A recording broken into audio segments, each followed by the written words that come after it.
मियां नवाज शरीफ साहब अस्सलाम वालेकुम। अक्टूबर 2023 में आपकी वापसी पर अवाम को ये तवक्को थी कि महंगाई, बेरोजगारी और दीगर माशी मसाइल का कोई हल निकलेगा। लोग समझते थे कि पेट्रोल, बिजली, गैस और रोज़मर्रा की ज़रूरियात की कीमतें कम होंगी और मुल्क के माशी हालात में बेहतरी आएगी। लेकिन ये देखकर अवाम हैरान और मायूस हैं कि हालात में बेहतरी की बजाय चीज़ें मज़ीद महंगी हो गईं। बिजली और गैस के बिल आसमान को छूने लगे।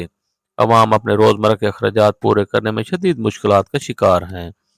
अवाम अब समझ गई है कि शायद आपकी वापसी का मकसद सिर्फ ज़ाती मफादात और केसेस के हल तक महदूद था। जो वादे किए गए थे वो पूरे नहीं हुए और ना ही अवाम को वो रिलीफ मिला जिसकी उन्हें उम्मीद थी। अब आप दोबारा मुल्क से बाहर चले गए हैं तो अवाम के जहन में सवालात उठ रहे हैं कि आखिर इन मसाइल का हल कौन निकालेगा।